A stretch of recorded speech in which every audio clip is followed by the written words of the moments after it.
If you're considering out of the park baseball and you've played Football Manager, today I'm going to give you 5 reasons you should consider it and a couple that might bother you.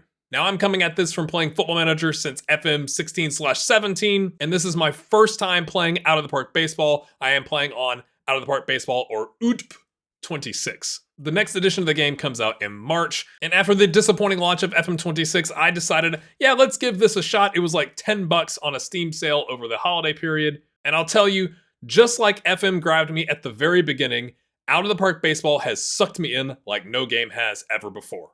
Now, our first reason you will love out of the park baseball is if you enjoy youth management in Football Manager, out of the park baseball is going to give you not one, not two, not even three youth teams to manage, but for most teams, you're going to get 6 to 8, yes, 6 to 8 minor league teams to manage. Now, don't let the scream overwhelm you, but I will say everything you need is right here.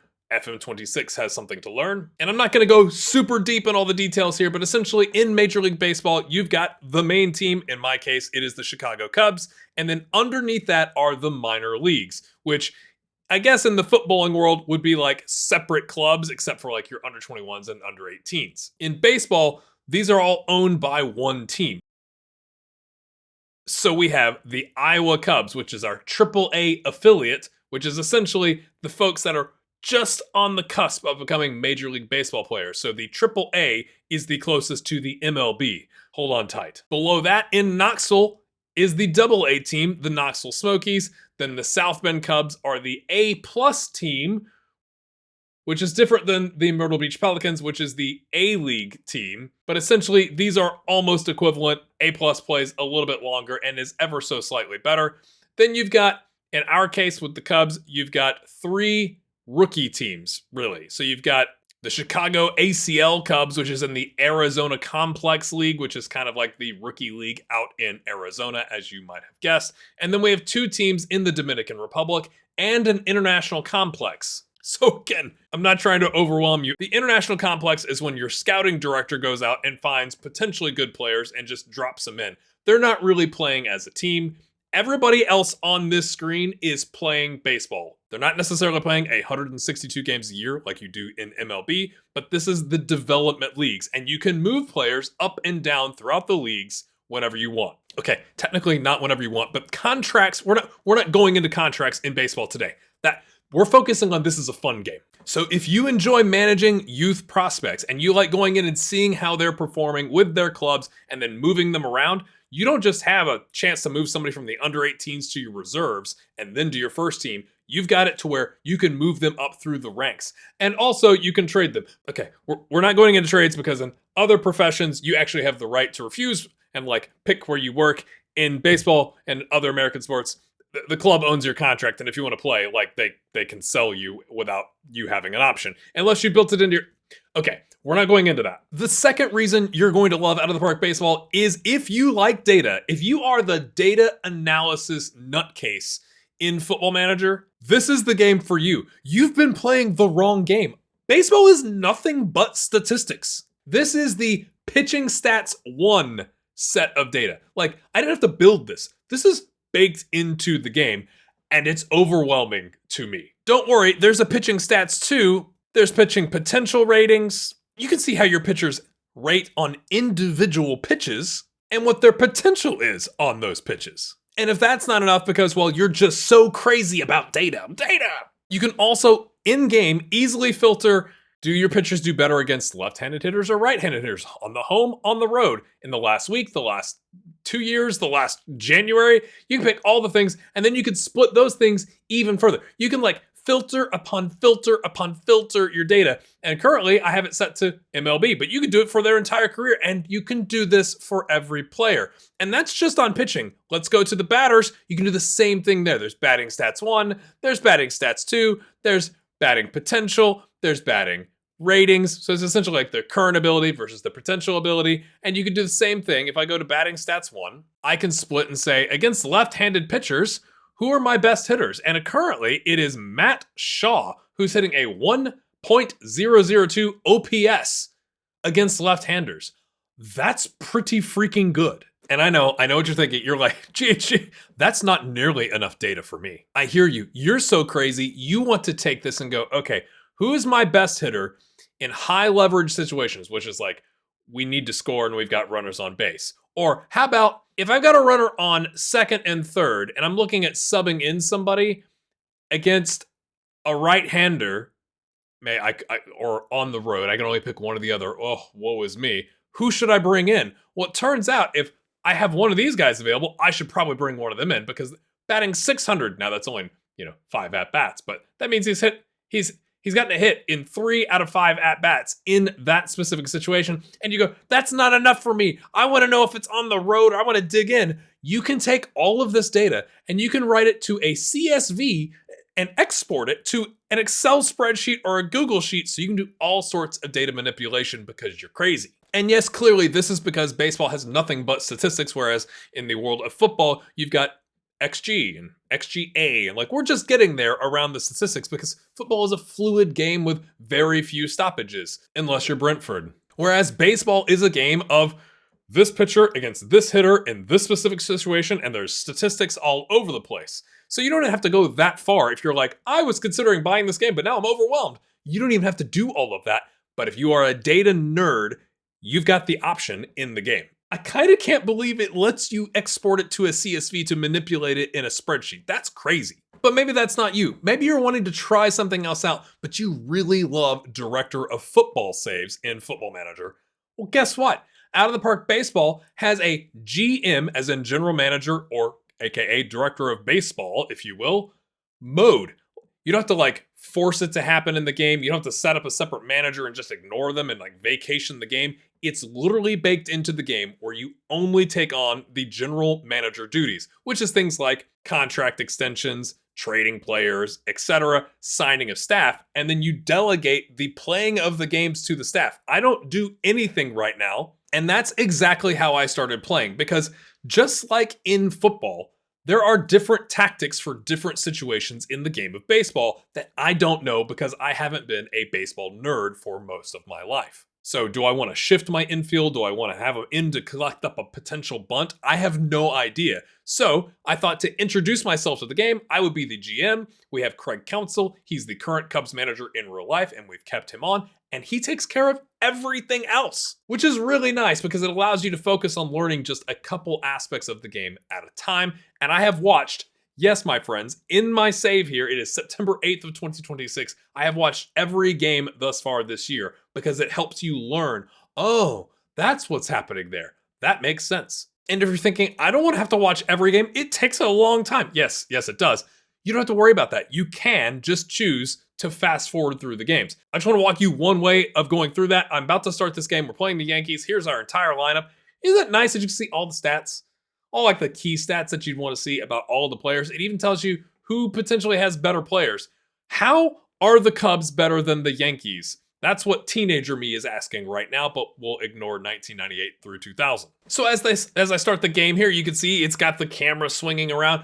A lot of the live play-by-play text there at the top is important. It's kind of like on Football Manager, the stuff at the bottom where it's flashing up, except you can scroll and read through it. It tells us who's pitching, what's going on, and it gives us the first batter. He's already thrown 2 strikes, and in the third pitch, we give up a home run. But I didn't have to get this far, and I'll show you what I could have done instead. I can choose to quick play this by going through the at-bat until there are runners in scoring position, which is essentially in second and third.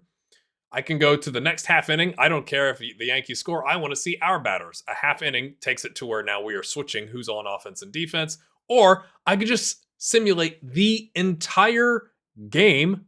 Or if I didn't want to do that, I could simulate to the 6th inning or whatever. It allows you to pick and choose what you want to do. But let's say I don't have time to do this right now.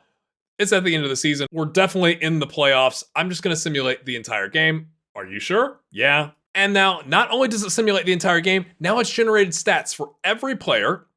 We got trounced 11-8, lots of scoring. If you paid $40 for a ticket there, you got your money's worth. 26 total hits, 2 errors. It gives you everything you could ever want. Doubles, total base. It gives you a lot of information.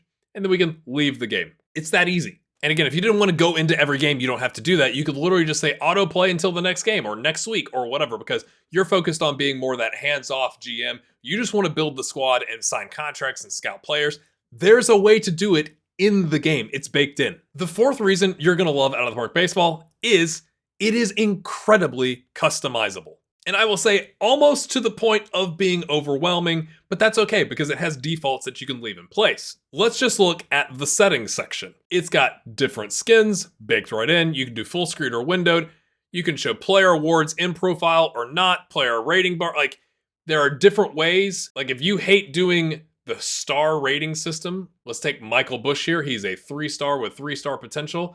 In baseball, how scouting is actually done is on a 20 to 80 scale. Now, why is it 20 to 80 and not 0 to 100? Don't ask these questions. It just is. But if you want to switch that, you can do that in the settings of the game, and it doesn't mess anything up. We have a file settings, which gives you this. Then there is a game setting. Look at all of the different settings. I'm not going to go through all of them. You can randomize the cities. You can change the team nicknames. You can randomize player names. You can edit the league schedule, ballparks. You can literally change whatever you like. In fact, it is too much to get started, so I highly recommend you just leave it. But as you dig in, you go like, man, I used to have to download a mod to do that in other games. It's baked right in. The fifth reason I think you're gonna love this game is, one, you have an inbox that just functions. And second part of this is there are no team talks, there are no press conferences, there is very little interaction with your actual squad, aside for when they are coming up towards the end of their contract and they're wanting a new deal. Here's an example. I have Nico Horner on our team. He's in the last year of his deal. He's letting me know that if your intention is to offer an extension, then let's start negotiations soon. I really want to continue playing for this team because we're 18 and a half games ahead in our division. It's fine, Nico. But that's it. There's no going back and forth. There's no coddling imaginary statistics in a computer that are then represented as players on my screen. It's more focused on the statistics of the game, on the scouting, on the trading, on who's playing well and setting your lineup, and less about personalities and making people feel good or having to answer the same question over and over and over again. Of course, no game is perfect, and this one is no different. There are two things I think that might trip you up or might make you go, yeah, maybe this isn't for me. If you're the type of player of other games where you like to take a club at the bottom of the Lithuanian 3rd division or whatever and work their way up as the manager, this is going to be a bit of a different feel for you. You can take over a minor league team in a larger Major League Baseball setup, and they have other leagues like the KBO from Korea and the like. But from what I've read, if you are a manager at a minor league team, the AI does not make the smartest of moves. Like, they might take away all of your shortstops to where you literally don't have a player that can play a position that you need on the field. So the options you have are you can be a manager, you can just be a general manager, or you can be both. I think a lot of people play, from what I've read, the GM and manager together, where it's kind of like Football Manager. You're completely in charge. I always think it's a bit weird in Football Manager that the manager can hire and fire the director of football, but that's essentially what we're doing here, except you're saying I am the GM and the manager. It even gives you a warning if you select a manager that if you play in this mode, you'll only be able to perform managing duties like setting your lineups and pitching staff. Signing players, trades, demotions, promotions, drafts are all out of your control and handled by the general manager AI, which I think needs improving from what I've read, and maybe they'll do that in the next version of the game coming out this March. The second potential pitfall of this game is the animations. Now, what I'm going to do here is I'm going to overlay some footage and I'm going to talk through that as we go. And some of the stuff you may consider to be relatively small things. So we've got the beginning of the game here, and you've got the flags at the top of the stadium, right? They don't flap in the wind. The background as the camera swings around here is a static image, although I think you could argue it looks all right in comparison to some of the things in Football Manager. And what I do like about this is as the game goes on, the sun will set and it will change colors and get dark. Now, it doesn't do that dynamically. It just does it based off of where it is showing you each pitch for your batters. My overall thing as we kind of talk through this is the text at the top in that box is a little delayed sometimes, and maybe there's a way to fix that, but it becomes almost more important than what is happening on your screen with the animations. Because I find that the animations are ahead of the text, but the text really tells the full story. In the highlight I just showed you, the ball hits the wall. It's very apparent that the walls don't have collision, so they're just kind of static images. And I've had situations where like the players, it looks like they're map hacking because they like go into the wall to go collect the ball and then throw it back into play. So that's the bottom of the first. We're gonna get a base hit here, and you'll notice like the second baseman doesn't really stretch his glove out. Again, it just shows that like the animations they have are not as dynamic. They either make the play or they don't, but you can pretty easily tell when the ball is struck. Okay, that guy's probably not making that catch, but he doesn't even look like he's trying to. Last two things, you'll see the second baseman here gets a ground ball hit to him. It's very robotic, like gets a position, grabs ball, turns, throws.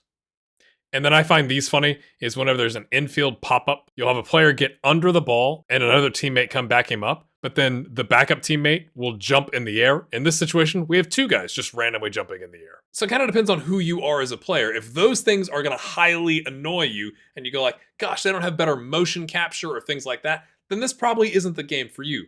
What I've enjoyed is, again, baseball being much more statistics driven, is that text box at the top kind of walking through the commentary of the game. It does have like a beta testing, it says it's like a beta testing thing where it will auto speak the text to you, but it's literally like auto speaking the text from like 2010. Like it kind of talks like this and sounds terrible. Maybe that gets better in the next version, but anyway. But that text becomes very important, and I'm trying to figure out how to make it more rapidly update so that what is happening on the screen is the same as what's on the text. It's almost like I'm reading the text like you would listen to a commentator on the radio after the play has happened or like a few seconds into the play. But I don't mind that the animation isn't perfect. It's more important to go, did they get the runner out or not? Not did that throw look exactly how I expect it to go with the animations. Overall, I find the game to be deep. Very, very deep. Almost a little too deep. The Cubs literally have 7 minor league teams to juggle. That is a lot. And you can also AI delegate. Like I've chosen to go like, well, I want to be involved with this, I want to learn this, I want to learn that type of thing. So it is a highly customizable game, extremely customizable game, including down to the settings and delegation of what you do and don't want to do. But it's got that depth where you draft players. I just want to show this guy. If you happen to like baseball, let me know what you think about Savion Sims, who we picked up. Let's go back to the history here. Every player's got a history, all their major things, their general accomplishments. It's very well set up here. We drafted him last year, straight out of high school, and gave him a $6.15 million signing bonus. But at the MLB level, our scouts now think he is 3.5 star. When we drafted him, they thought 4.5 stars because just like in other games, your scouts aren't always right, or the player may not develop and always hit their potential. So I've gone in and changed the star ratings to the 20 to 80 thing I was telling you about earlier. So Savion Sims here, his current ability is a 30, his potential ability is a 65. Is that any good? Well, if we stack our current MLB pitching staff by potential ability, the highest is 60. And the highest current ability is also 60. So the fact that he's a 30, he's clearly not ready for Major League Baseball, but like, that's a guy out of high school that we get to control for a quite long time with his contract. He will be up in the major leagues pretty soon. Thanks for watching this far. Hit the like button if you enjoyed that. If you're like, I've always wondered about that, but never knew what was going on. If this was helpful, leave a comment. And if you've watched this far, you will probably enjoy one of these 2 videos that I put out recently. Thanks for watching. What about that one? Maybe that one? Leave a comment.